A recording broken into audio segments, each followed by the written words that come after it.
নতুন একটা ভিডিওতে তোমাদের সকলকে অনেক অনেক স্বাগত জানাই বন্ধুরা। আজ চলে এসেছি সিম্পল সেন্টেন্সের জয়েনিং এর যে কয়েকটি নিয়ম আছে খুব সহজ পদ্ধতিতে তোমাদের আমি সিম্পল সেন্টেন্সে জয়েনিং করার নিয়মগুলি দেখাবো। তো প্রথমে আমরা দেখো সিম্পল সেন্টেন্সে যখন জয়েনিং করব তখন বেশ কয়েকটি নিয়ম আমাদের ফলো রাখতে হয়। তো সেই কয়েকটি নিয়ম আমরা আজকে খুব সহজ পদ্ধতিতে শিখে নেব। প্রথমে দেখো অ্যাডজেক্টিভ অর পার্টিসিপেল দিয়ে জয়েনিং, এগুলো আমাদের লেখাই থাকে যে জয়েনিং উইথ পার্টিসিপেল তো কিভাবে করব সেই নিয়ে আজকে আলোচনা। প্রথম থেকে শেষ পর্যন্ত অবশ্যই ভিডিওটা দেখতে থাকবে, অবশ্যই ভালো লাগে থাকবে। দেখো নেক্সট আছে লিখেছি নাউনি অ্যাপোজিশন, ইউজ অফ ইনফিনিটিভ এবং সবশেষে রেখেছি সেটা হচ্ছে অ্যাবসলিউট ফ্রেজ। এই চারটি নিয়মে সাধারণত আমাদের সিম্পল সেন্টেন্সে জয়েনিং করতে হয়। তো বন্ধুরা প্রথমে আসছি অ্যাডজেক্টিভ আর পার্টিসিপেল দিয়ে জয়েনিং। অ্যাডজেক্টিভ আর পার্টিসিপেল দিয়ে জয়েনিং করার সময় আমাদের এরকম অনেক সেন্টেন্স থাকে, তো আমরা সেটা কিভাবে বুঝবো যে এটা অ্যাডজেক্টিভ আর পার্টিসিপেল না। ধরো রইলো যে she has a watch, it was costly, তাহলে she has a watch, has a watch, তাহলে ইট ওয়াজ কস্টলি এটা রইল। তাহলে আমরা বলতে পারি C has A costly watch. তাহলে এই যে কস্টলি, এই যে অ্যাডজেক্টিভ, কেমন ওয়াচ না কস্টলি, এটাকে আমরা বলবো অ্যাডজেক্টিভ দিয়ে জয়েনিং বা পার্টিসিপেল দিয়ে জয়েনিং। এরপরে ধরো রইল she was tired, she rested for an hour, সে ক্লান্ত ছিল, সে বিশ্রামের জন্য। তাহলে কি হবে না, এক্ষেত্রে দেখো সি ওয়াজ টায়ার্ড বলছি, she rested for an hour, দুটো বাক্যের সাবজেক্ট কিন্তু একই, কি আছে সি। তাহলে দুটো বাক্যে যখন সাবজেক্ট একই হয় তখন কি হয় না, প্রথম যে বাক্যের সাবজেক্ট ভার্বটাকে আমরা প্রেজেন্ট করব এবং আর সঙ্গে আইএনজি যোগ করে আমরা দ্বিতীয় সেন্টেন্সটা লিখে দেবো। এটা হচ্ছে পার্টিসিপেল দিয়ে জয়েনিং। এরকম আরো অনেক एग्जांपल তোমরা পাবে। ইউজ অফ, এরপর আসছে ইনফিনিটিভ। ইনফিনিটিভ মানে টু দিয়ে আমরা সাধারণত যোগকে আমরা ইনফিনিটিভ বোঝাই, তাই তো।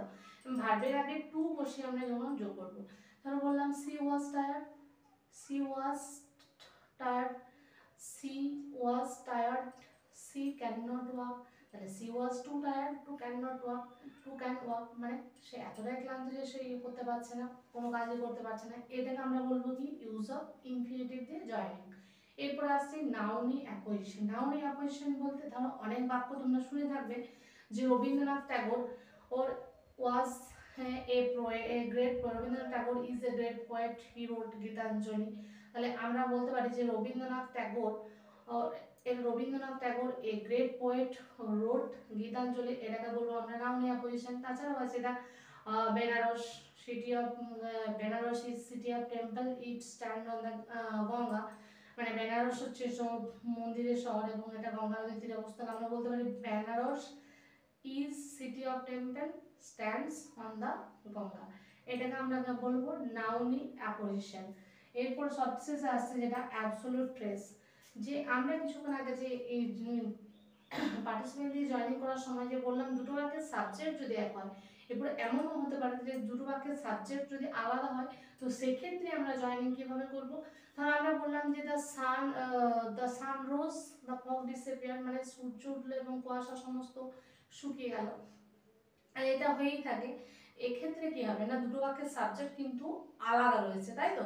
তাহলে কি বলবো, বা the sun said we came in, এরকম ধরো আমরা সূর্য অস্ত যাওয়ার সঙ্গে সঙ্গে আমরা বাড়ি ফিরে এলাম, তাহলে এক্ষেত্রে দুটো সাবজেক্ট আলাদা। তাহলে কি করবো না, দুটো বাক্যের সাবজেক্ট যদি আলাদা হয় এবং দুটো বাক্যের কর্তা ক্রিয়ার কর্ম যদি পরপর না ঘটে থাকে তখন কি হবে না, তখন হ্যাভিং যোগ হয়।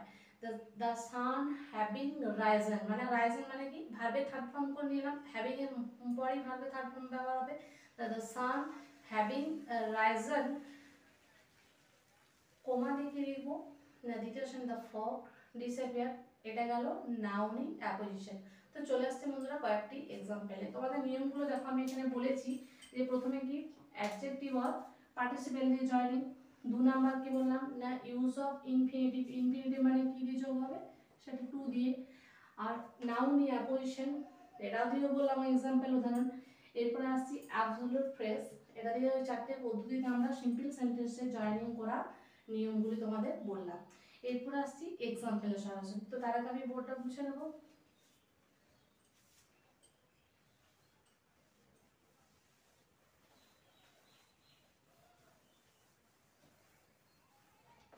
দেখো কয়েকটা উদাহরণ আমি এখানে লিখে নিলে তোমাদের আশা করি সে ক্লিয়ার হবে।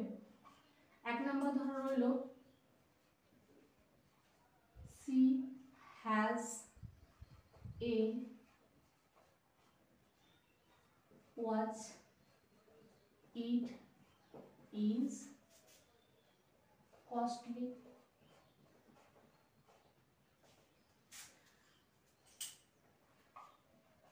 নেক্সট রইল ধরো C was tired, she rested for an hour, he has a cycle, he wishes to sell.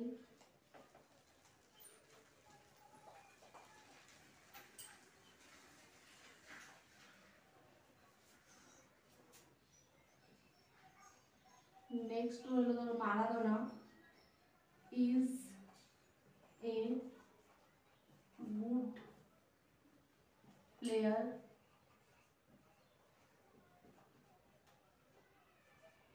he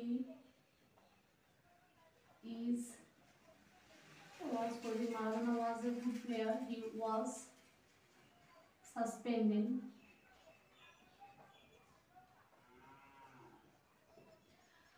তো এখানে দেখো প্রথমে যে সেন্টেন্সটা লিখেছি কি লিখেছি না C has a watch it is costly, এটা আমরা কি দিয়ে জয়েন করব বললাম অ্যাডজেক্টিভ, এটা অ্যাডজেক্টিভ দিয়ে। তাহলে আমি বললাম she has a watch, she has a watch, ওয়াচটা কেমন না কস্টলি, তাই তো? তাহলে এই ওয়াচটা কেমন না কস্টলি, তাহলে আমরা এটা বলতেই পারি যে she has A costly watch. Next আছে দেখো she was tired, she rested for an hour, তাহলে এক্ষেত্রে কি হবে না এক্ষেত্রে পার্টিসিপেল ধরো জয়েনিং দেওয়া রইল, কি দিয়ে রইল যে পার্টিসিপেল দিয়ে। তাহলে পার্টিসিপেল দিয়ে জয়েনিং করার সময় কি বললাম আমরা দুটো বাক্যে যদি সাবজেক্ট এক হয়ে থাকে বন্ধুরা, তো দেখো এখানে দুটো বাক্যের এটারও সাবজেক্ট সি, এটারও সাবজেক্ট সি, এবং সে ক্লান্ত ছিল, সে বিশ্রাম করছিল, এই দুটো বাক্যের যে ক্রিয়াপদ সেই ক্রিয়াপদগুলো কি হচ্ছে না পরপর হচ্ছে, তাই তো? একটা একটা হচ্ছে, তাহলে একে অপরের সঙ্গে কি সম্পর্কিত।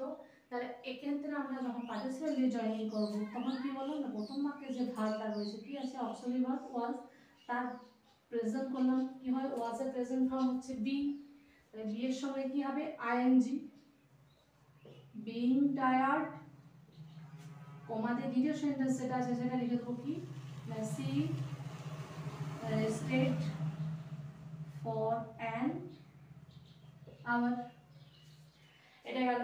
এরপর নেক্সট যেটা আছে see he has a cycle he wishes to sell, এটা কি না ধরো রইল ইউজ অফ ইনফিনিটিভ যদি থাকে, কি থাকে যে ইনফিনিটিভ দিয়ে এটাকে জয়েনিং করো, তাহলে কিভাবে করব না he has a cycle, to দিয়ে দেখো যোগ করবো, কোথায় টুটা যোগ হবে না ঠিক ভার্বের আগে, তাহলে টু সেল, এটা হয়ে যাচ্ছে ইনফিনিটিভ। আরো এরকম অনেক এক্সাম্পল তোমরা পাবে। এরপর নেক্সট যেটা রেখেছি নাউনি অ্যাপোজিশন, নাউনি অ্যাপোজিশন বলতে কি না ধরো রইল মারাদোনা ওয়াজ এ গুড প্লেয়ার, হি ওয়াজ সাসপেন্ডেড, তাই তো? তাহলে আমরা নাউনি অ্যাপোজিশন এটাকে যখন যোগ করবো কি বললাম নাউনি অ্যাপোজিশন, তাহলে নাউনি অ্যাপোজিশন সময় যোগ করার সময় কি লিখবো না মারাদোনা সম্পর্কে কি বলা আছে না একজন গুড প্লেয়ার, তাই তো? মারাদোনা এ গুড প্লেয়ার, কি না এই যে দ্বিতীয় বাক্যের সাবজেক্ট কি আছে হি মানে মারাদোনা কি বোঝাচ্ছে, তাই তো? মারাদোনাকে ইউজ করছে, তাহলে সেক্ষেত্রে আমি হিটা লিখবো না, কি লিখবো না was suspended, Maradona a good player was suspended. এটা গেল কিভাবে জয়েনিং, না নাউনি অ্যাপোজিশন। এবং সবশেষে আমরা যেটা লিখলাম যে অ্যাবসোলিউট ফ্রেজ দেখে, সেই অ্যাবসোলিউট ফ্রেজের একটা এক্সাম্পল তোমাদের আমি দিই। তো তার আগে আমি দেখো বন্ধুরা বোর্ডটা ওপরে একটু মুছে নিচ্ছি।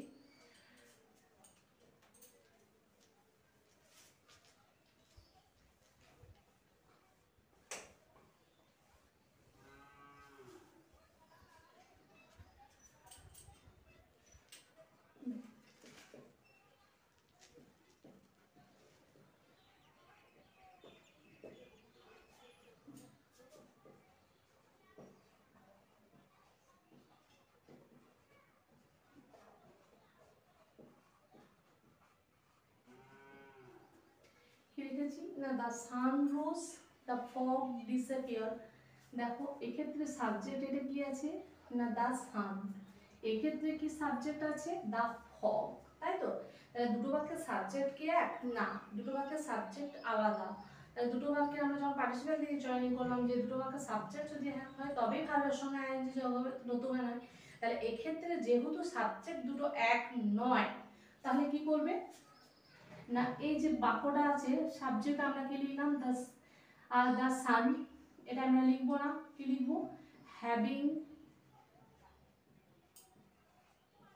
দ্য সান, কি হবে রোজের থার্ড ফর্ম কি রাইজেন, রাইজ রোজ রাইজেন। তাহলে the having the sun Ryzen, আমরা দিলে লিখবো দ্য ফগ ডিসঅ্যাপিয়ার্ড।